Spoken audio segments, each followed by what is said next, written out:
Opening credits. Bad Alpha Wolf. Paranormal Werewolf Shifter Romance. By Selena Coffey. Auto-narrated using Google technology. Chapter 1. You can have Becky, just bring me a few more hits. Those were the last words Becky remembered hearing her mother speak. Her mother had been in bed. Becky's father passed out beside her. She was begging her dealer for more drugs, willing to trade her daughter's life for just a little more. Her mother was so desperate for another fix that she was willing to trade her blonde-haired, blue-eyed teenager to a 20-stone drug dealer. Somehow, at 16 years old, Becky managed to run away that day to her aunt's house. That was 9 years ago today. Once she'd earned some money, one of the first things she did was dye her hair black. It was not as a symbol of depression, or an attempt to fit in with the crowd, but to take away that angelic look so many men seemed to find alluring. Her hair had turned every shade of the rainbow since then, but it finally landed upon a dark shade of brown. Her parents were now both in prison on drug charges. They had attempted to smuggle in heroin from Bali, ending any futile attempts either one of her parents made at reconciliation. She had no use for them anyway. They'd only given her life and then tried to take it away. Today, she celebrated her own Independence Day and decided that it was time to actually start living. Becky had worked hard after that day, finishing school, training to be a nurse, and providing for both herself and her Aunt Janie. Janie eventually passed away from cancer when Becky was 21. Becky had learned a lot of hard lessons in life, the first one being you cannot depend on anybody but yourself. Through her own hard work, she'd paid off Aunt Janie's remaining bills, bought herself a car, provided her own home, and had made a decent life for herself. She knew now that she could finally relax, take a little time off, and learn what life was really about. Becky had endured a terrible childhood, but she'd learned through the love of her aunt that life wasn't always tragic. She was ready now to see what the bright part of life was. Settling into her dinner in a staff room at the hospital, Becky wondered where she should go. She wanted peace and quiet, to get away from work, her mobile, the internet, all of it. Utter peace and quiet were all she wanted, and she thought the country might be the best place to get it. Yes, perhaps a camping trip, she thought. "Oh, hello, Dr. Cade. How are you this evening?" Becky asked, as she heard the door open to the staff room. Smiling at the man, she made room for him at the table and looked at a few travel brochures she had collected over the past few months. "Going on holiday, are you, Becky?" Dr. Cade asked as he sat down, observing the brochures in her hand. "Yes, I'm just not sure where. Oh, I do wish this pain would go away." Grabbing her jaw, she wondered how prawn salad could make her jaw so much. "What's the problem, my dear?" he asked. Dr. Cade was in his late 40s, and always insisted on calling Becky my dear. She thought it was an endearing affectation, and allowed him the use of it. They often shared the same shifts and dinner times, and she'd grown quite fond of the man, though more in a fatherly way than anything. He was always there to give advice, and to lend a hand when she needed it. "I think I have been grinding my teeth at night. It's making my jaw and my teeth hurt. I'm even starting to develop headaches from it, and that's what finally convinced me it was time to get away. I've never been on holiday, and I guess my body is finally telling me it's time to have one." "Yes, it sounds like it. I think you also need some pills for that jaw, to help you relax when you're asleep. I'll see to it for you. As for holiday, where do you plan on going?" "Oh, I want to go camping. I've never been, and so many people rave about it. I thought it might be something worth trying. I've purchased all the gear I need. I'm only left with deciding where to go. I need to decide quickly as well. My leave starts next Monday." "Ah, I may have a suggestion. A friend of mine has a place out in the country. It's secluded, with lots of woods, hills, and moors to climb, if that's the sort of thing you're after. I can give him a ring later, if you'd like, and see if you may go there," Dr. Cade offered. "Oh, that sounds just like what I'm after. How far is it from here?" Becky asked. "Only about a quarter of an hour, not far at all really. I'll draw you a map if he approves." I'll let you know before our shift ends, all right?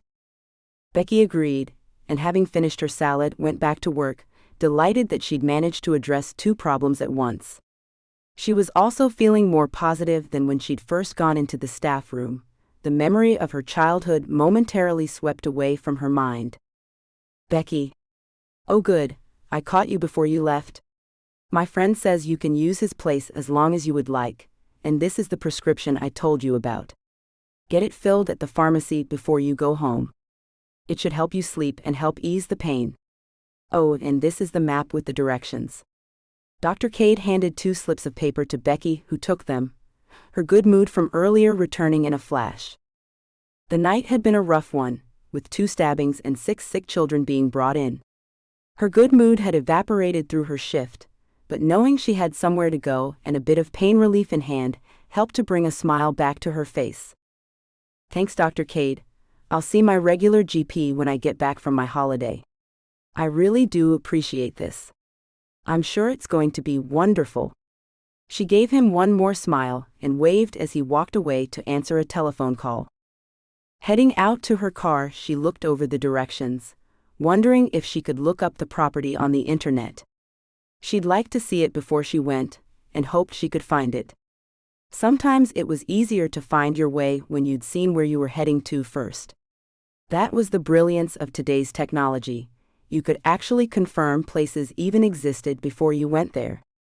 Pulling into her driveway after the 15-minute drive, she tried to remind herself to get the medicine filled before she went to sleep, and started making lists of everything she'd need. 2 hours later, she had everything packed, had her medicine in hand, and was staring at her laptop at the vast woodlands surrounding her friend's property. Lots of trees, hills, and open spaces, just as he'd claimed. No mobile tower or television towers in sight either, just open fields and grass. She already loved it, and couldn't wait to get there. Popping one of the pills into her mouth, she got into bed, hoping she could get to sleep despite her excitement. Chapter 2.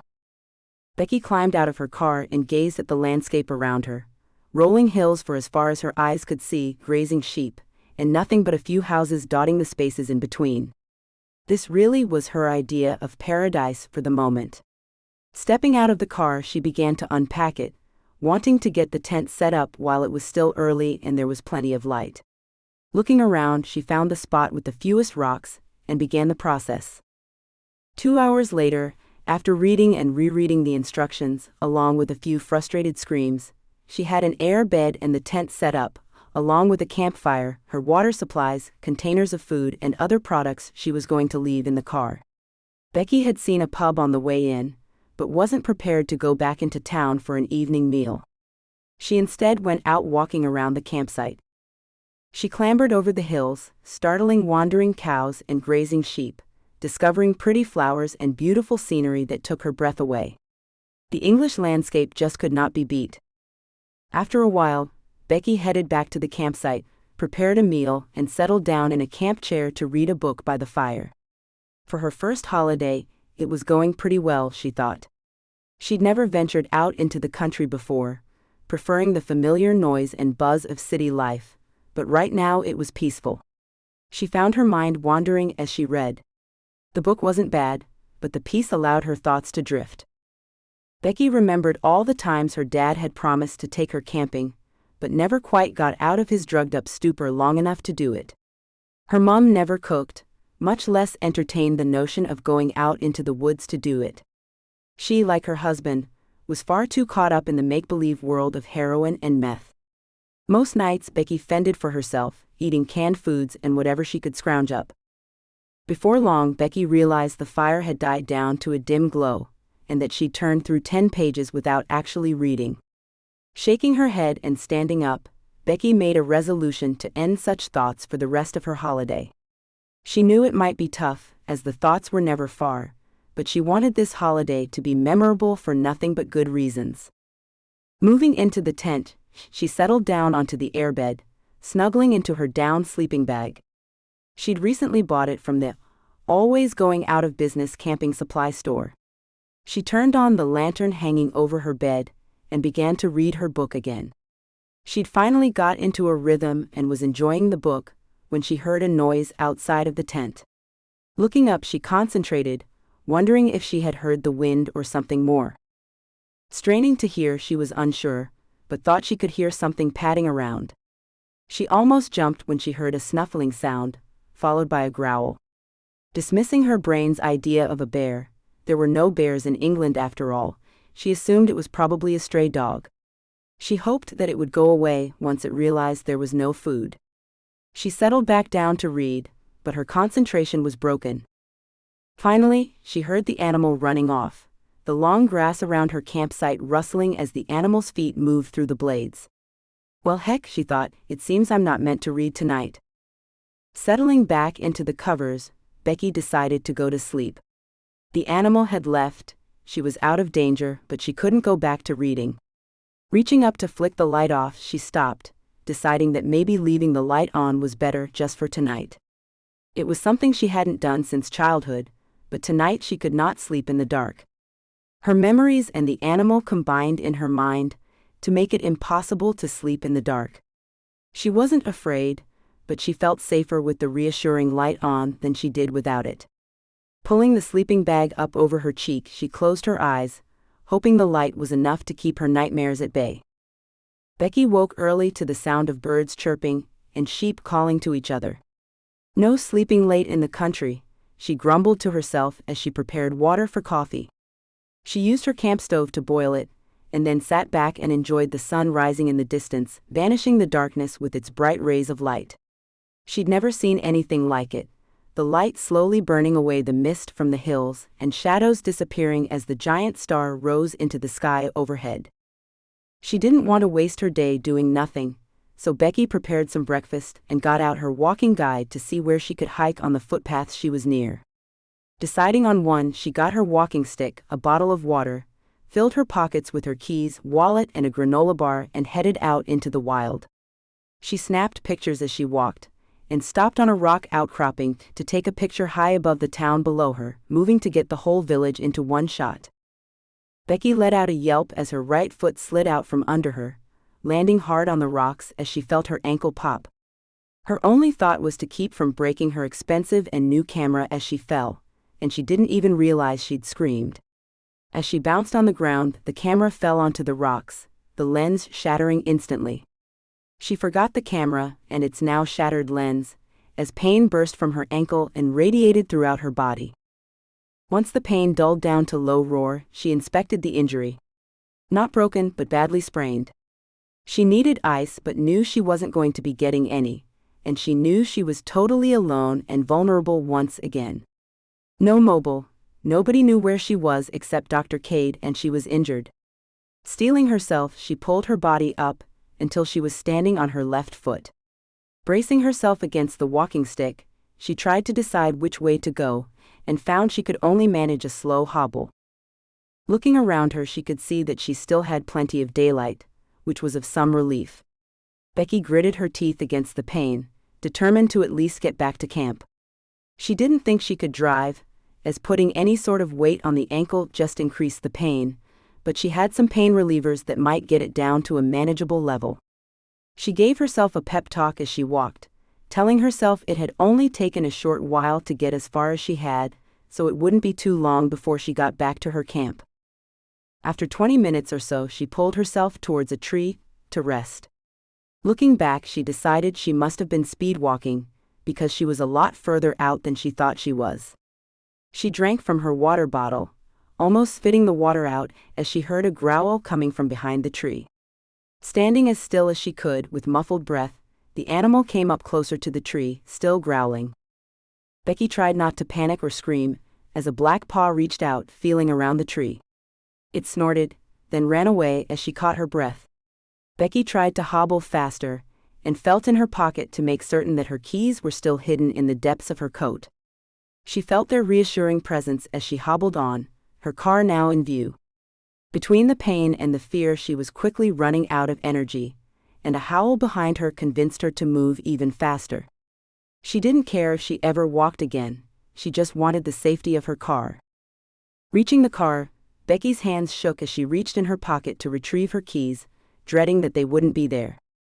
She gave a sigh of relief as she felt the keys beneath her fingers and pulled them out, hitting the button as she did so to unlock the door. Sliding into the car seat, she screamed as she saw the wolf coming up behind her.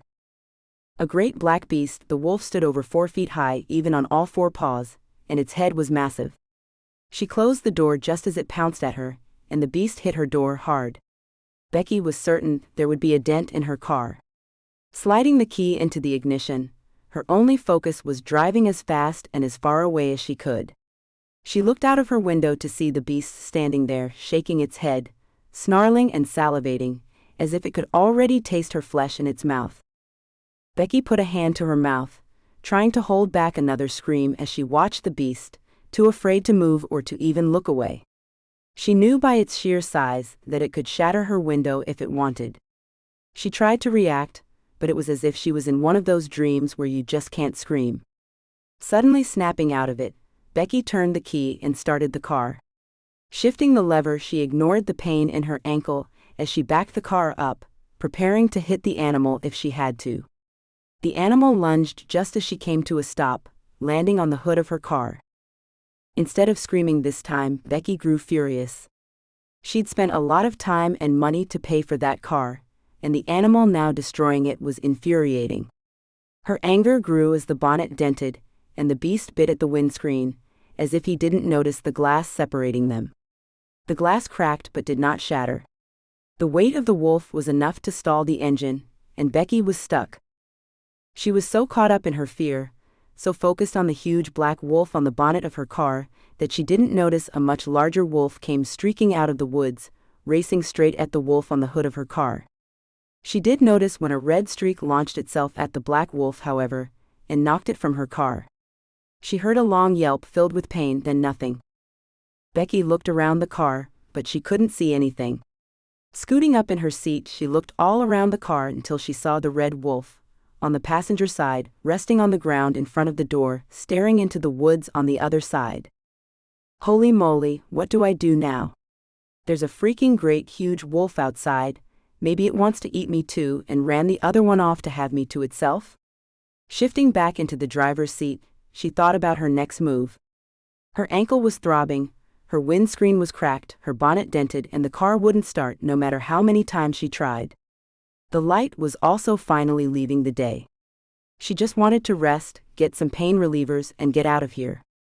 Was that so much to ask? Sighing, she turned to look out of her window at her tent, and jumped as she saw the red wolf standing there. It pawed at her window, whining as if it wanted something.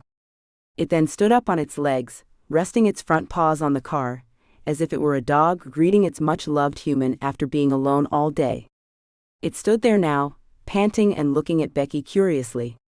She calmed down a little when her window didn't crack, and put her hand out, making a motion to tell the animal to move away.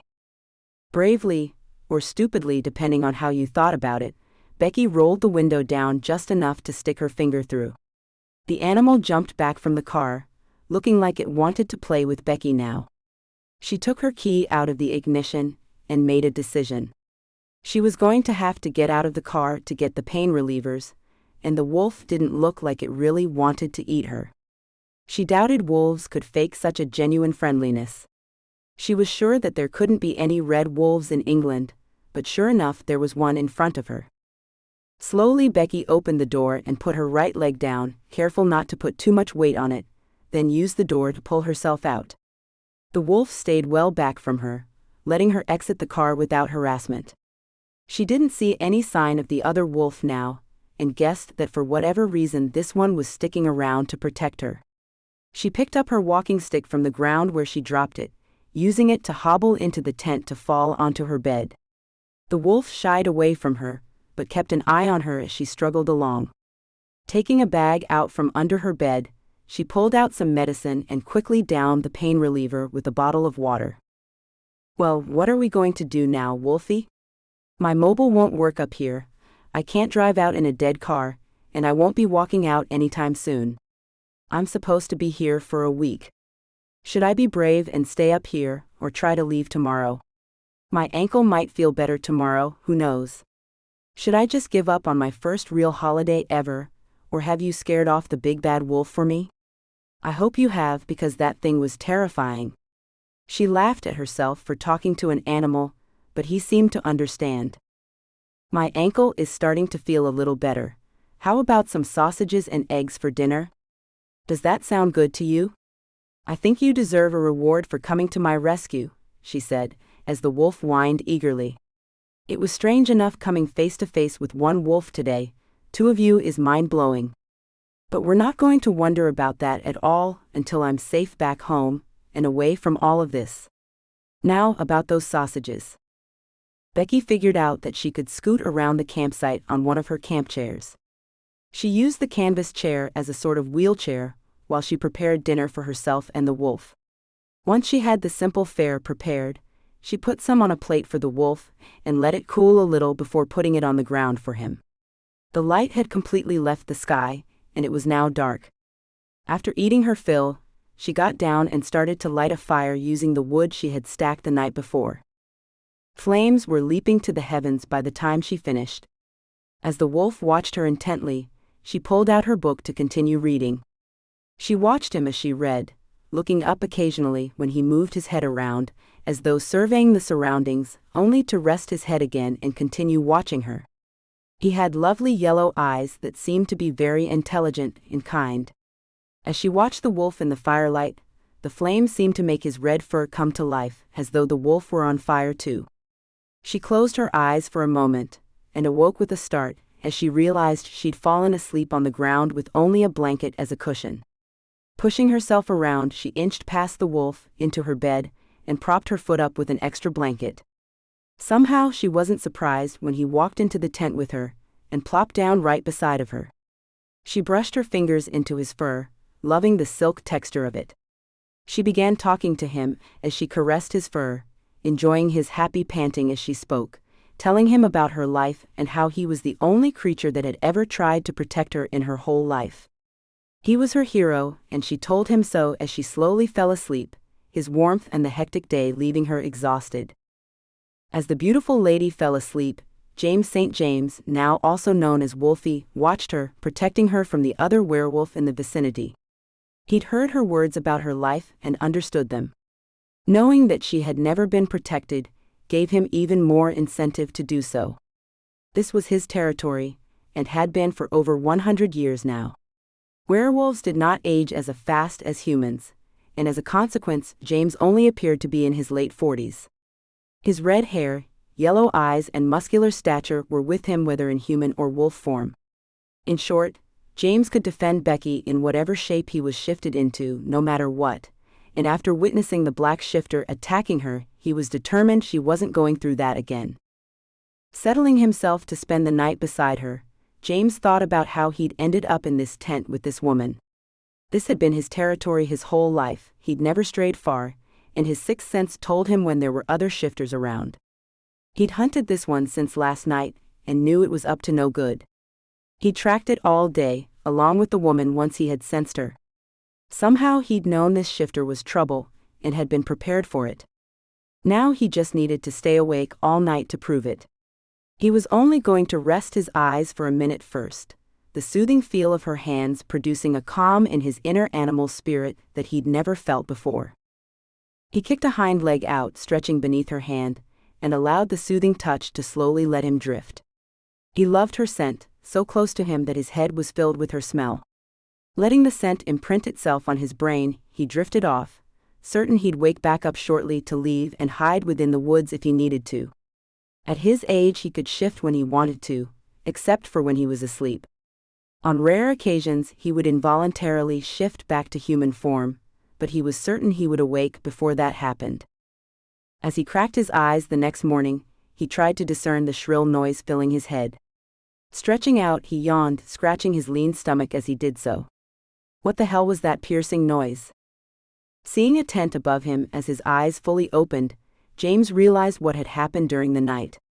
He'd not only failed to wake up again last night, he'd shifted back to human form.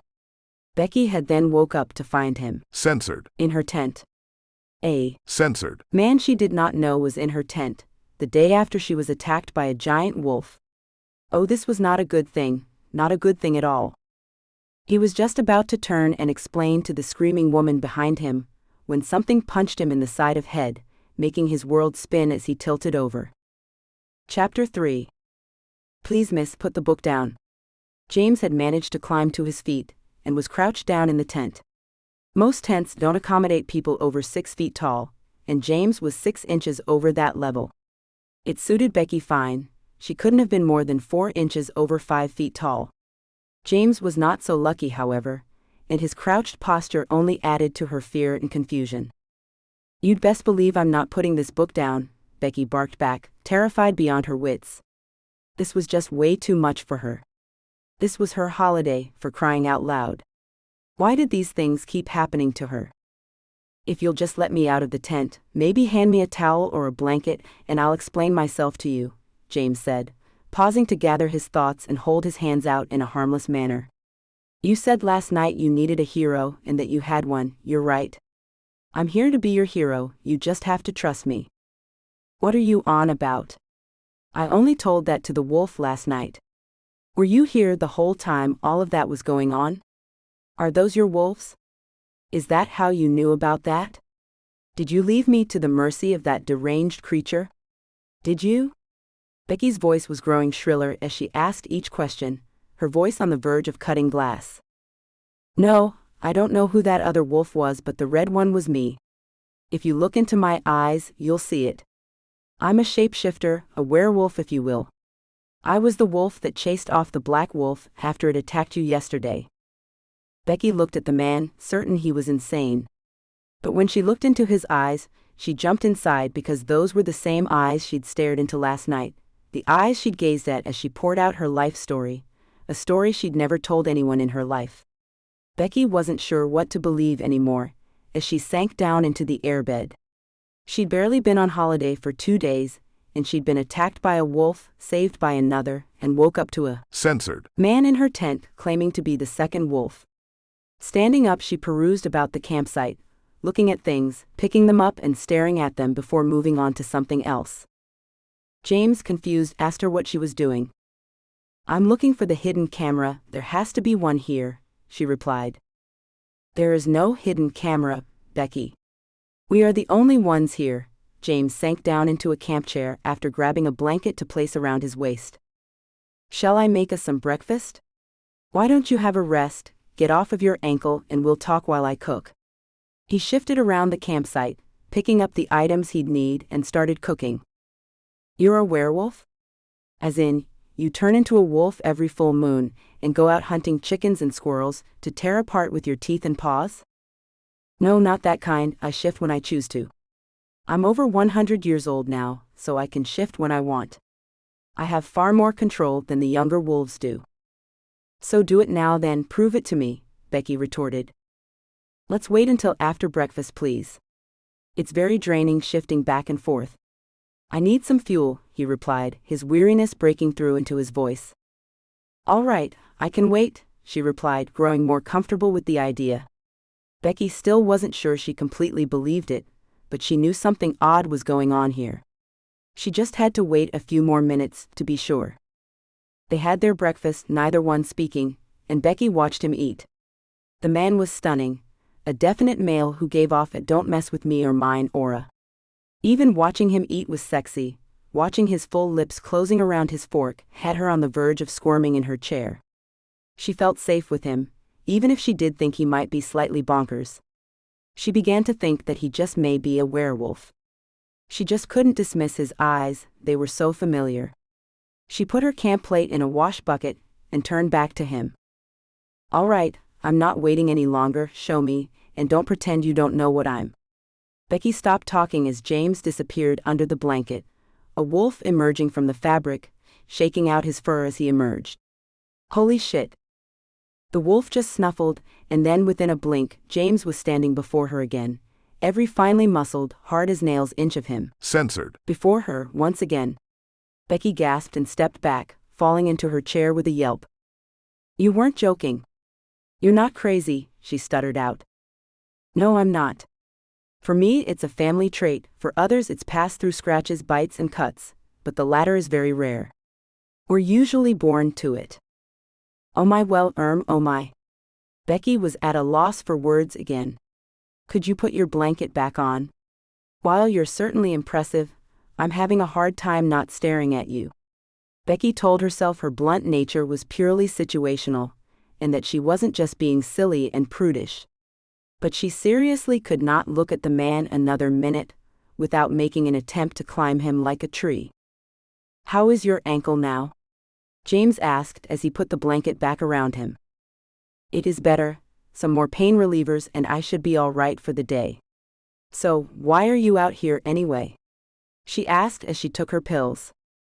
I come out once a month or so to run wild for a little while. I usually stay in human form for most of the month, so it feels nice to let it out.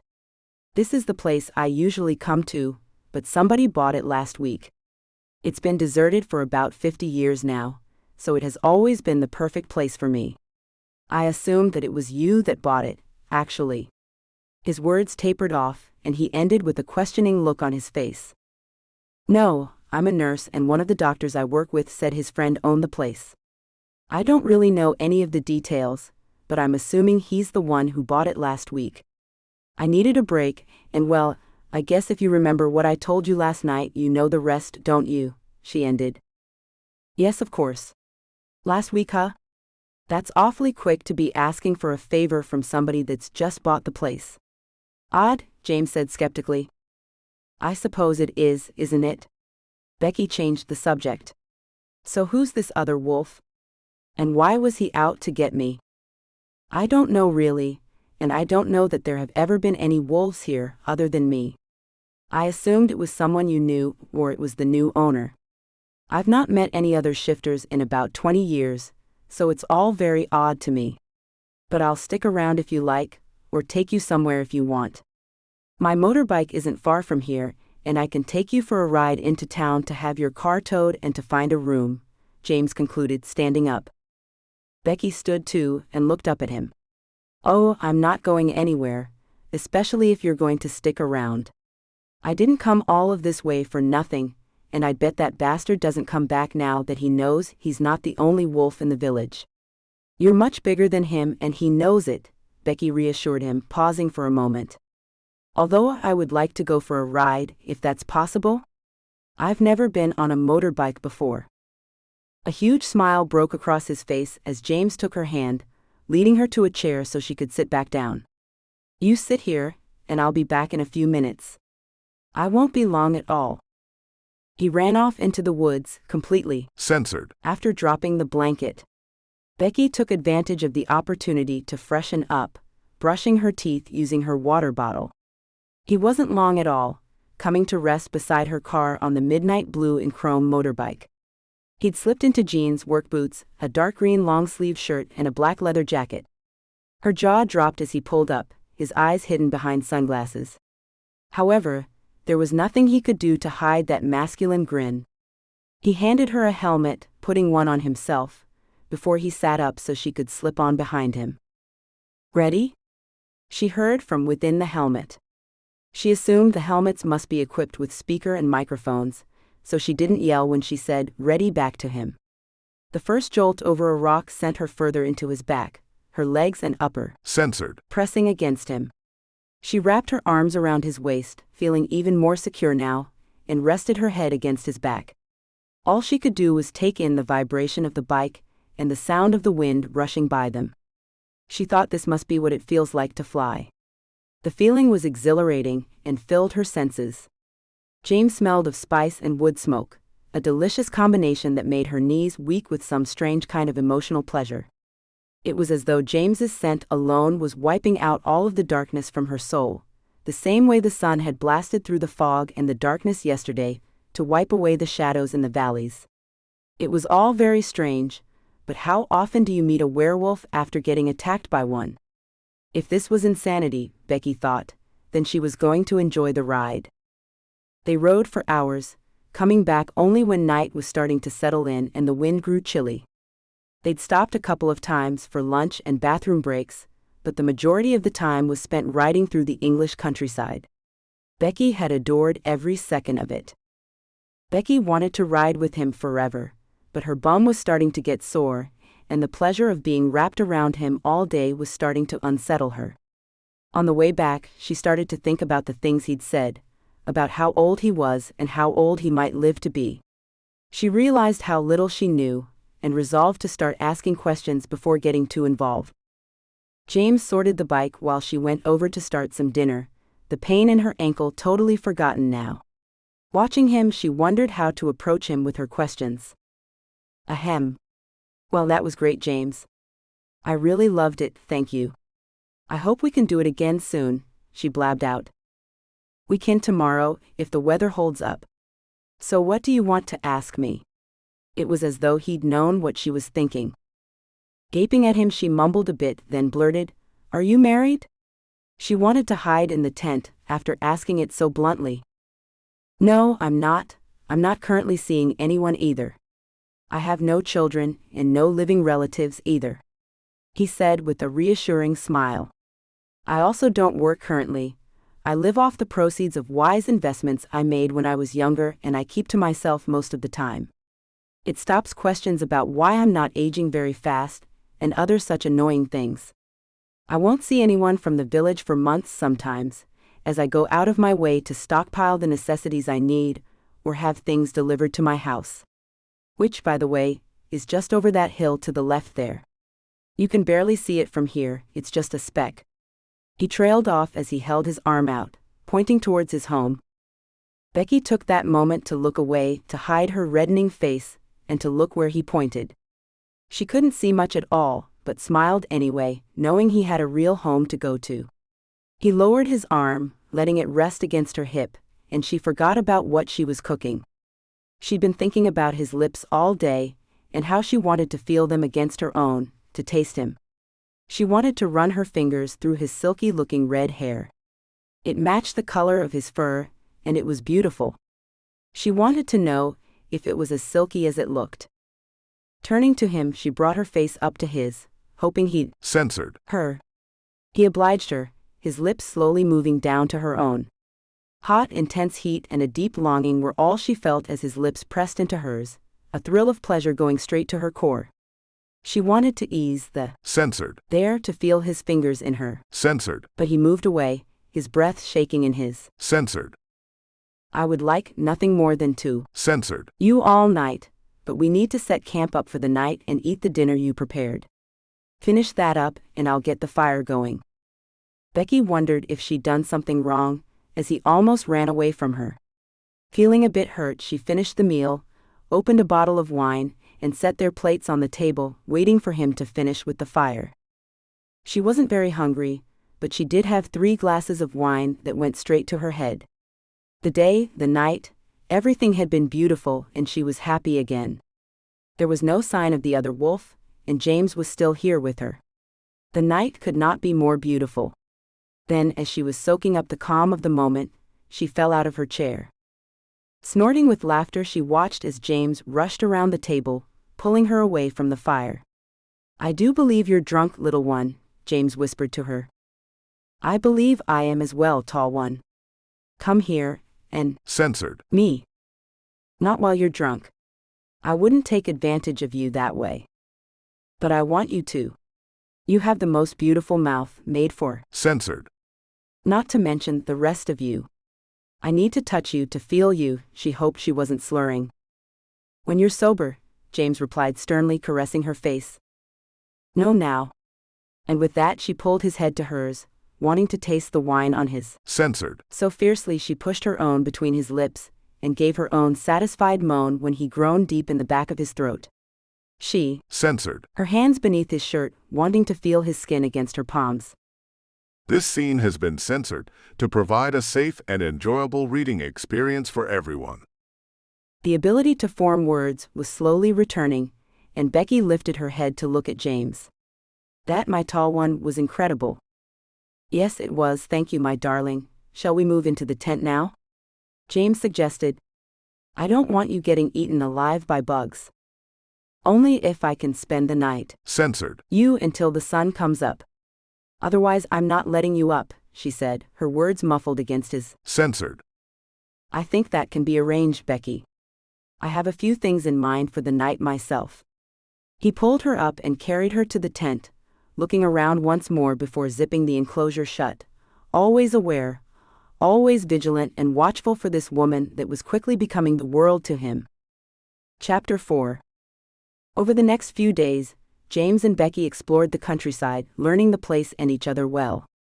James could sense the other wolf, but the creature never came close enough to be a danger. He knew it was male and bound to have black hair, but that was all. The presence of the other wolf kept James secretly on edge. He knew he could protect her if it came back, but was made nervous at the thought. They spent the days exploring the countryside, while they spent the nights exploring each other. James coaxed her into telling him the fantasies she'd always had, and planned on making a few come true. For now, though, he was happy enough to just have her with him, fulfilling every wish he could for her. Tonight, their third night together, he was planning on taking her even further than he had already. He'd run into town to buy a few necessary items. On his way back when he sensed the wolf, but this time he was far too near Becky. He sped up on the bike, pushing the machine to go as fast as it would. He knew he may get pulled over, but he also knew he couldn't stop until he knew Becky was safe. Desperation set in as his fear deepened. He wasn't sure what was happening, but he could sense Becky's fear as well now. He sped through the hills, hoping he'd get there in time. Becky had been preparing for the night to come, getting tea ready and washing up as well as best she could with her limited resources. James had brought up extra water, and she was making full use of it. She rinsed the buckets, and fear struck as she heard a growl behind her. Turning, she quickly ran for the car, always unlocked now, and made it inside just as the creature pounced on the hood. It growled but did not move, settling on the hood instead to watch her. It was waiting her out, Becky thought, waiting until she had to come out, then it was going to pounce. She noticed its eyes were green, a familiar green that she could not place. Looking closer, she spoke, as she realized who the shifter was. "Dr. Cade? What the hell?" She hit the dashboard of the car, angry beyond words now. The animal growled deeper, a malicious hatred shining in its eyes. Snarling, it jumped from the hood, as if something had caught its attention. She realized it was James, and screamed as the creature launched itself at the man she'd come to care so deeply for in such a short time. The last few days had been filled with wonder for Becky, a time of great joy, and a happiness unlike any she had known before. Now this creature was here to try and take it from her, and she was simply not going to have it. She picked up a piece of wood as the creature attacked James, forcing him from his bike, which landed on top of him. Becky screamed, watching as James's head bounced against a rock.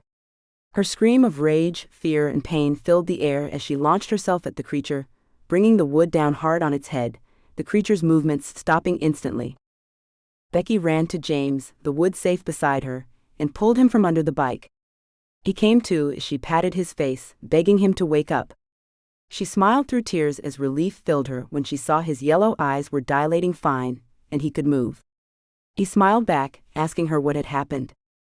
"I think the bad wolf is Dr. Cade. He's over there now." "I'm not sure if I killed him or not," Becky gasped as she looked over to see the wolf had shifted back to its human form, and it was Dr. Cade. He was also awake, moving slowly to the couple. "You two. You've destroyed everything," the man moaned out to them. "What are you talking about?" "You sent me here," Becky replied back, anger spitting from her voice. "Yes, for myself. Your mother promised you to me, back when I was a drug dealer in college. She swore I could have you in payment, and I've waited all of these years to collect on that debt. Then you come up here with this mongrel. You both have to pay now." Dr. Cade picked himself up and darted over to James, who quickly shifted and attacked as a wolf himself. The fight didn't last long. James quickly had the doctor pinned beneath him, the black creature's throat in his jaws. The men growled and spitted, and Dr. Cade swiped at James with a long claw, hoping to disembowel him. James twisted his muzzle, the movement snapping Dr. Cade's neck quickly, ending the man's movements and his life. Becky was in shock, and amazed as Dr. Cade's body disintegrated into dust that blew away on the wind. "Is that going to happen to you?" was all she could think to say as James shifted back to human form, running to her to embrace her in a tight hug. Tears were streaming from her eyes, and she was shaking uncontrollably. He made comforting sounds, leading her to a chair and handing her a bottle of beer as he did so. "Yes, it will, but not for a long time, darling, not for a very long time. Can we leave this place, James, tonight? I need a bed, a bath, and time to think. My mother, James, he's the drug dealer my mother promised me to. Well, he was. All these years, all this time I thought he was my friend and he was just waiting for me, to get me alone. I bet he even bought this place to keep me secluded." Becky was on the verge of hysteria. Noticing her panic, James made her take another drink before he spoke again. "I don't know what his plans were, my love, but it's all done now, and this will never happen again. He's gone now." James censored her cheek as he knelt in front of her, not wanting to push her for now. "I don't know how I'm going to go back to work now. There will be inquiries, questions." "Shush, darling, don't worry over any of that," James soothed her. "You'll never have to work again now. Unless you want to, of course. That's up to you, but you don't have to do anything you don't want to ever again." "But I worked hard for it all," she started as James interrupted her. "I know you did, but now you need time to relax, darling. You need room to think, room to heal. You can't do that there. Come with me, I'll take you to my house. It's warm and cozy, and I'll build us a fire." "That actually sounds very good." "Yes, please," she whimpered. He wrapped her in his arms and carried her to his bike, helping her to get on as he drove them into the night to his house, his own refuge. 2 weeks had passed, and they'd moved all of Becky's belongings into James's house. She'd worked her 2 weeks' notice at work while avoiding questions and inquiries, and they were both happily ensconced in the new bed James had ordered. A dark mahogany Goliath, the bed was part of Becky's fantasies, with 4 posts and white curtains hanging from all sides. Egyptian cotton sheets and a very expensive duvet finished the bed off in white crystal-clean loveliness. Becky was so happy she was giggling like a 12-year-old. "Oh, James, this is beautiful. I love it," she squealed out for the 15th time, burrowed deep into her pillows in a long white gown that reached to her knees. It was designed to be sweetly sexy, and James thought it achieved that goal.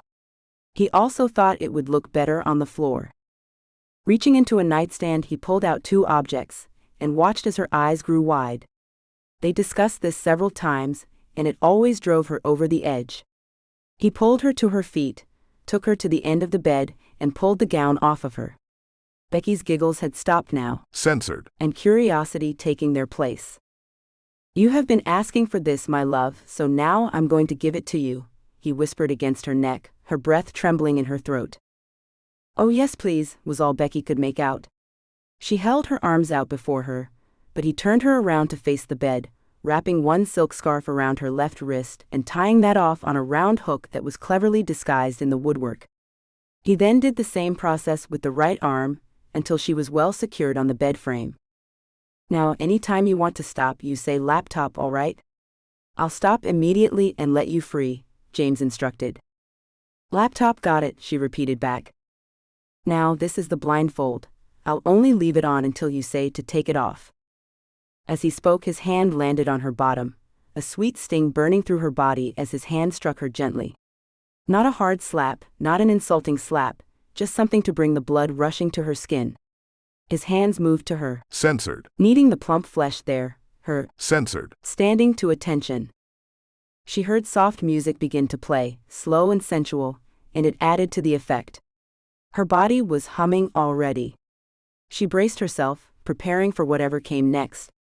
She felt soft leather then, falling across her bottom and her back, again not stinging, only meant to entice her. It did entice her, it drove her mad, wanting more. She wanted more stings, to feel the sting burning into her body and into her. censored Becky whimpered as the slap stopped, wanting more. She felt something being clamped over her clitoris, which was now throbbing between her legs.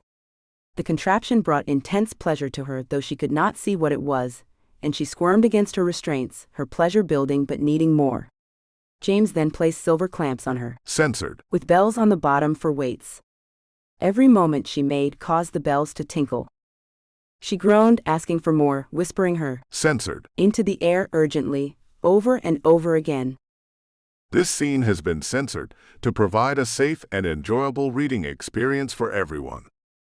He slowly eased out of her, carrying her to shower to wash them both off before carrying her to the bed. He drew the curtains against the night, wrapping her within the safe confines of their very own indoor tent, where she felt safe, loved, and forever happy. Thank you, James. You've opened my world and given me so much. I love you forever and always, Becky said gently into the dark. I'll give you the world on a platter, Becky, and I love you always.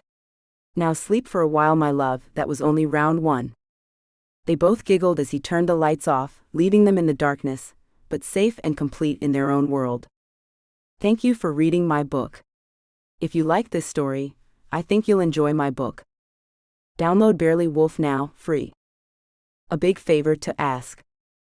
I would really love it if you could take a few seconds to leave me a review. Thank you so much in advance. About the author.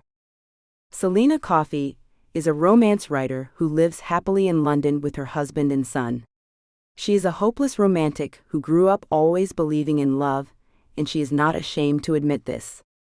It is this belief that makes her so passionate about writing crazy love stories. A stereotypical girly girl, she loves shopping. So whenever she gets a chance and the spare cash, you will probably find her browsing online for the next pair of shoes to add to her collection. You can find her online at www.selinacoffey.com. Contact her at hello@selinacoffey.com. Closing credits. This has been Bad Alpha Wolf. Written by Selina Coffey. Auto-narrated using Google technology. Copyright 2024 by Lovey Books Limited. Production copyright 2024 by Lovey Books Limited.